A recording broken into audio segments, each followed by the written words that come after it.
The Israeli government is currently allowing for Qatari money to be transferred to Hamas in Gaza, and it's hurting the image of the Likud government, of your government. And many in Israel see this as a capitulation of the Israeli government to Hamas. How do you see it?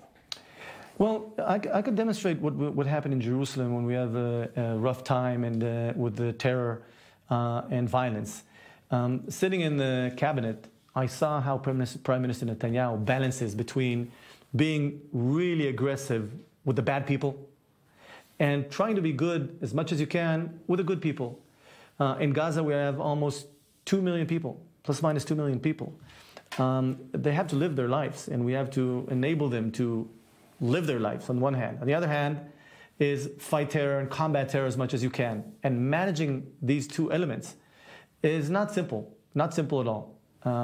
And I've seen the responsibility of Prime Minister Netanyahu and his cabinet. And sitting around the table, you have Minister of Foreign Affairs and Internal Minister and Finance Ministry and others to think together how to really send the message that we're not against the Gaza people, but we will fight the terrorists in Gaza. And we don't want Gaza to totally fall apart. I don't think it's in the best interest of Israel.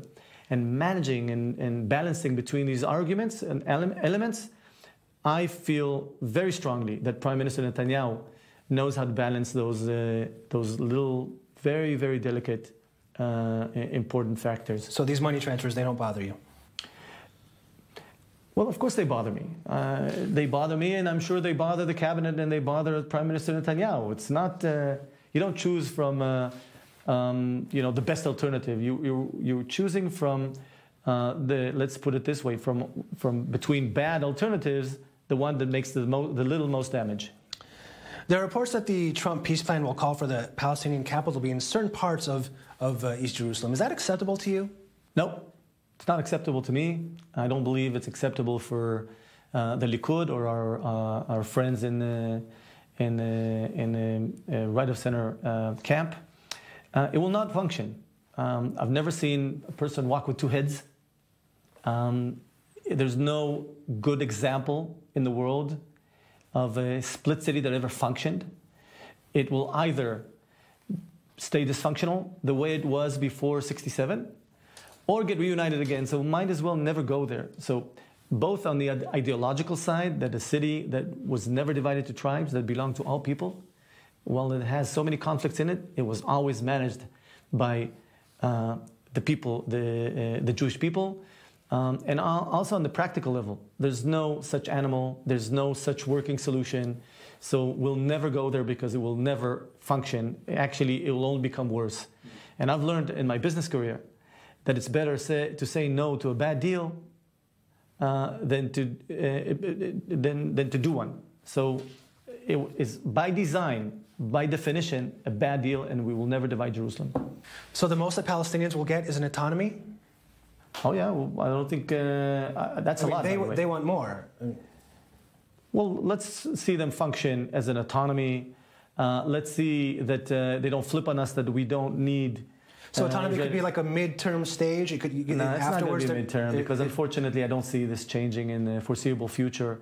So the reality is autonomy will give them what they need, will give us what we need, right, and we can live together side by side. By the way, special arrangements like that, we would not be the first in the world to create a special arrangement. It exists in many, many other places in the world, including the United States of America, where you have Guam and Puerto Rico. There are special arrangements. The residents of Puerto Rico cannot elect the president of the United States. So it's a special arrangement. But a citizen of Puerto Rico can become president. Fine, but it's a special arrangement. So I'm all for tailoring special arrangements for special situations. So if you understand that the challenges we have in Israel, in the West Bank, in Judah and Samaria, are fundamentally special, we should tailor a special solution, which is not two-state solution. Well, why does the Likud, ahead of these elections, for example, have a platform with a very detailed, tailored solution? Well, we're saying it, and I think that, I, by the way, personally would be happy to develop a little bit more of a written strategy. On the economy side, I'm practically going to be doing and getting engaged in that. I think that Netanyahu, Prime Minister Netanyahu, is right now, because of the negotiations globally, there's no doubt in my mind that he has a very, very clear understanding where he wants to go. But writing it down is not prudent in terms of negotiations. So he's keeping a little bit more things close to the chest, which is fine with me because he's demonstrated that he knows how to negotiate around these terms. And I trust his judgment and his leadership that he will take us to a better future.